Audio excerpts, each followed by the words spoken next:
नमस्कार विद्यार्थी मित्रांनो, आज आपल्याला theorem of mid points of two sides of a triangle हा थेरम समजून घ्यायचा आहे। थेरमचे स्टेटमेंट याप्रमाणे आहे, the segment joining mid points of any two sides of a triangle. पहा, एक ट्रायंगल काढला आपण, तर ट्रायंगलच्या कोणत्याही दोन साइड्सचे मिड पॉइंट, समजा या साइडचा मिड पॉइंट हा आहे आणि या साइडचा मिड पॉइंट हा आहे, यांना जोडणारा सेगमेंट, हा segment suppose triangle A B C घेतला आपण, पी हा ए बीचा मिड पॉइंट आहे आणि क्यू हा ए सीचा मिड पॉइंट आहे।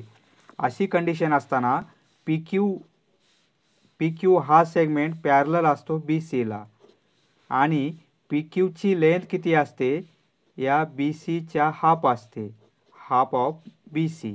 हे आपल्याला प्रूफ करायचं आहे। या दोन साईड घेतल्या तर हा सेगमेंट या साईडला पॅरलल असेल।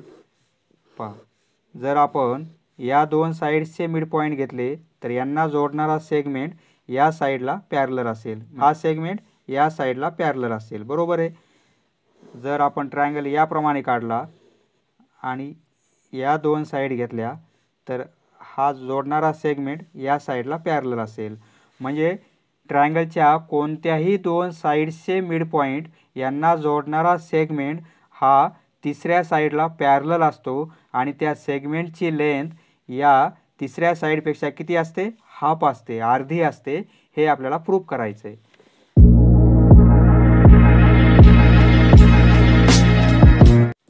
पहा, प्रूफ आपल्या टेक्स्ट बुकमध्ये दिलेली आहे। एक ट्रायंगल घेतलेला आहे ए बी सी, पी हा ए बीचा मिड पॉइंट घेतलेला आहे आणि क्यू हा ए सीचा मिड पॉइंट घेतलेला आहे।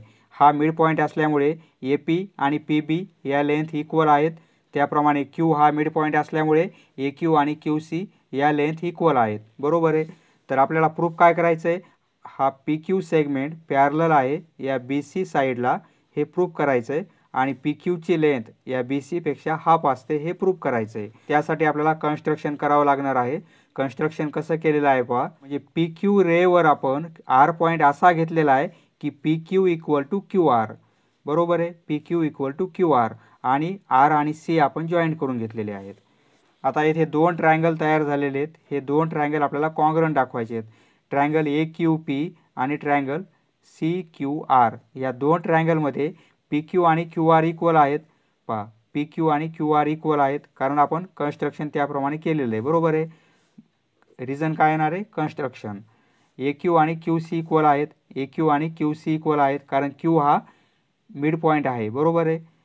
गिवन येथे आपल्याला दिलेला आहे क्यू हा मिड पॉईंट आहे ए सीचा, त्यामुळे ए क्यू आणि क्यू सी इक्वल आहेत, गिवन। नंतर अँगल ए क्यू पी हा अँगल इक्वल आहे अँगल सी क्यू आरला। पहा, हा अँगल इक्वल आहे या अँगलला। या ट्रायंगलमधील हा अँगल तर या ट्रायंगलमधील हा अँगल हे इक्वल आहेत, कॉन्ग्रंट आहेत। कशामुळे, कारण ते व्हर्टिकली अपोजिट अँगल आहेत, विरुद्ध कोन आहेत, त्यामुळे ते दोन अँगल कॉन्ग्रंट आहेत, बरोबर आहे, व्हर्टिकली अपोजिट अँगल्स। त्यामुळे काय होईल, साईड अँगल साईड, ही साईड, हा अँगल आणि ही साईड कॉन्ग्रंट आहेत, बरोबर आहे। त्यामुळे साईड अँगल साईड या टेस्टनुसार हे दोन ट्रायंगल कॉन्ग्रंट झालेले आहेत, बरोबर आहे। पहा, साईड अँगल साईड टेस्टनुसार हे दोन ट्रायंगल आपण कॉन्ग्रंट दाखवलेले आहेत। हे दोन ट्रायंगल आपण दोन साईड आणि एक अँगल यावरून कॉन्ग्रंट दाखवलेले आहेत, म्हणजे उरलेले करस्पॉन्डिंग अँगल आणि करस्पॉन्डिंग साईड इक्वल असतील। त्यामुळे अँगल पी ए क्यू हा अँगल, पहा हा अँगल कॉन्ग्रंट आहे या अँगलला, ए अँगल कॉन्ग्रंट आहे या सी अँगलला, बरोबर आहे। कारण काय आहे, corresponding angles of congruent triangles, याचा अर्थ काय होतो, सी ए सी टी म्हणजे काय, करस्पॉन्डिंग अँगल आहेत ते कॉन्ग्रंट ट्रायंगलचे, त्यामुळे ते कॉन्ग्रंट आहेत।